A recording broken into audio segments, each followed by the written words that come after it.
Selamat datang di Apotek Kria Farma.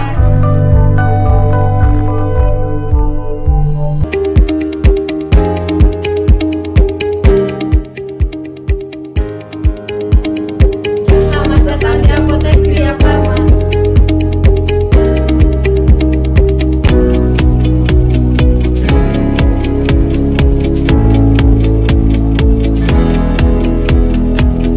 Selamat datang di Apotek Kria Farma Antapani.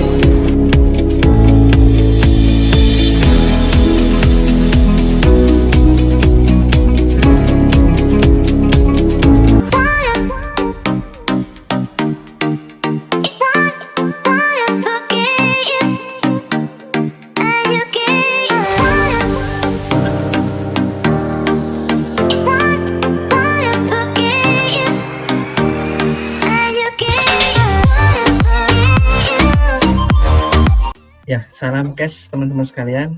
Mohon izin saya mau merekomendasikan salah satu buku baru ya dari Dewi Closing ya, yaitu Mbak Weni Trisuryani. Beliau inilah yang menjadikan salah satu brand apotek dari yang hanya kurang dari 10 menjadi ratusan cabang ya.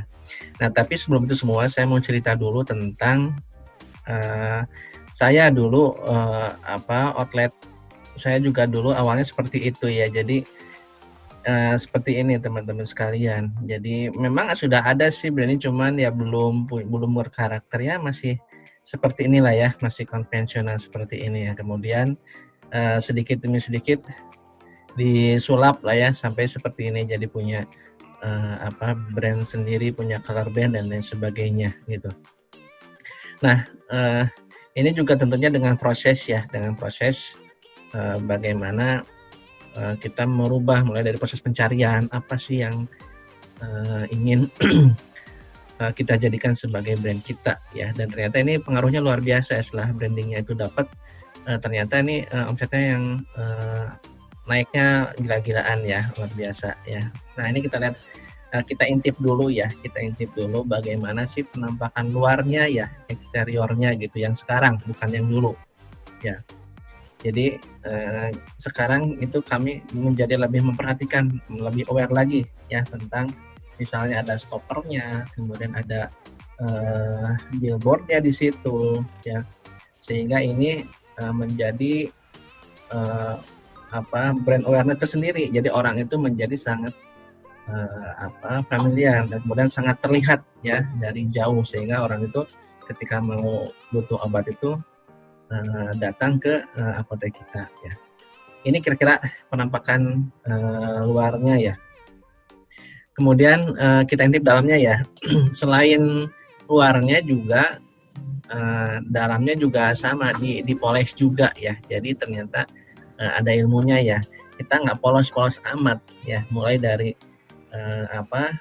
semuanya di branding, showcase itu di branding ya. Gondola juga seperti itu, color branding seperti apa ya. Kemudian meja pelayanan, lalu rak-raknya ya, rak-rak lemari obatnya itu displaynya kita sesuaikan dengan brand kita ya, apakah itu color brandnya, juga branding-branding yang lainnya, logo dan sebagainya. Jadi kita mengupayakan setiap lokasi atau setiap tempat itu mesti ada brandnya ya. Bahkan sekarang pun di masa pandemi juga itu ada plastik ya, itu pun tetap di branding. Ya. Ini kalau kita perhatikan ada di belakang kasir, area kasir sangat penting ya. Nah, proses untuk merubah ya dari yang tadinya belum punya brand menjadi brand itu tentunya juga perlu ada ilmunya ya. Nah, di buku branding itu penting lah, semua itu dibahas ya. Semua itu dibahas ya. Namun sebetulnya bukan itu saja ya. Jadi kita intip juga apa saja sih sebetulnya yang kisi-kisinya ya. Nah ini ya, ada konsep bisnis yang unik ya, memperkuat value dan benefit, ada tentang logo juga, retail management juga dibahas itu, area kasir, kemudian bagaimana mendesain agar tampilan apotek itu lebih eye catching ya. Ada juga bagaimana dari branding ini bisa menghasilkan uang, cash in ya. Kemudian juga strategi branding promotion ya, korelasi marketing, selling branding. Nah, itu semua dibahas, semua termasuk ada bonusnya juga, scoring location ya. Survei lokasi itu juga dibahas. Nah, ini dia bukunya ya, bukunya ini. Jadi teman-teman pengusaha apotek saya rekomendasikan untuk memiliki buku ini.